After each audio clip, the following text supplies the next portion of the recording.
So let me read out the question again. Uh, okay. So a supermarket sells carton of milk, five different brands.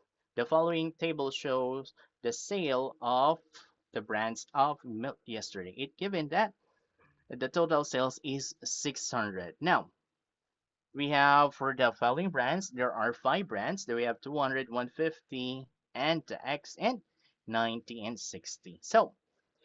So we don't need to find out the total for this, but the first question asks us how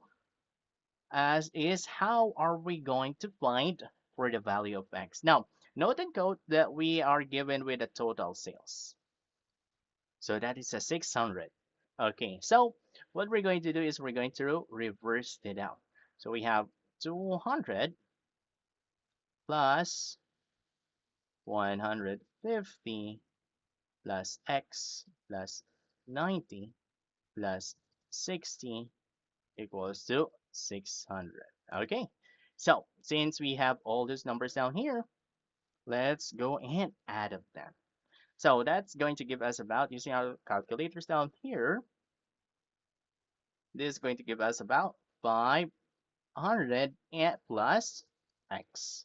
Now, don't forget, we still have the 600 after the equal sign. Now, next one, after getting out the 600, we still have the x. Now, that would be equals to 100.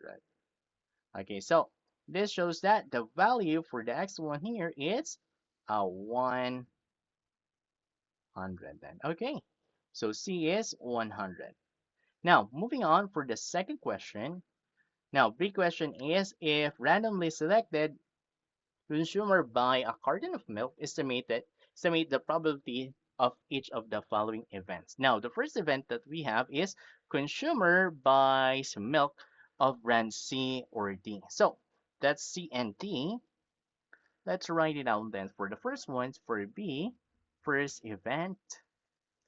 Okay, let's write that one out as I1 then. Okay, now I1 states that we're going to find out C or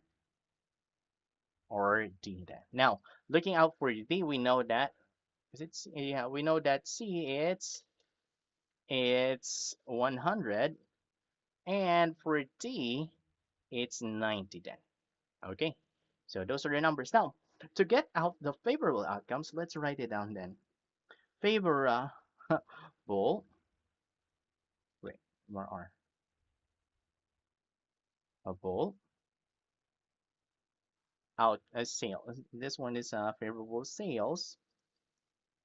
So that gains here all the numbers that we have. So that is 100 plus 90. It's easy. It's equals to 190 then. Now, remember the total sales that we have.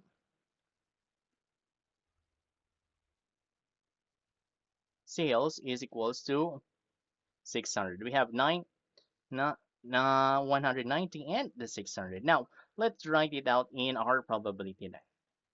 So the probability that we have here is probability of C or D, in which we have 190 over 600. Now, we can reduce the fraction for that one. That's going to be divided by 100. That is, both sides, that's going to be about 19 over 60.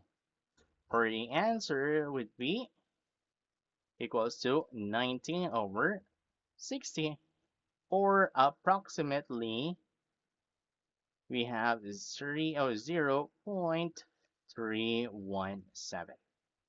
Okay, so we are done with the first one for our event. And then for the B, now for the second event that we have, let's copy that one.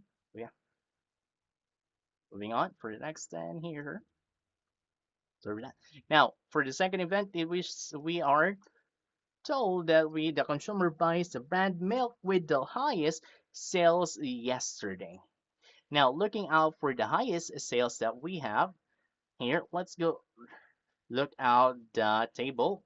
We have the number of sales. We have A is 200, B is 150, now C is 100, D is 90, and is 60. So looking out here, the highest sales that we have is the A. So let's write it down here.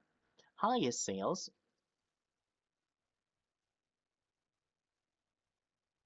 highest, okay, wait, uh, best, highest sales is going to be about A, in which they will have 200. So, and trying to remember, we still have the total sales. So the total sales is 600. Now, using out here, probability of the highest sales, in which we have 200 over 600. Now, we can still reduce this one into a fraction form. That's going to be about 1/3 then. Okay, since we have the 1/3, so the answer would be for this one then, part is 1 over 3, or in our decimal that means 0.33 and 3 there.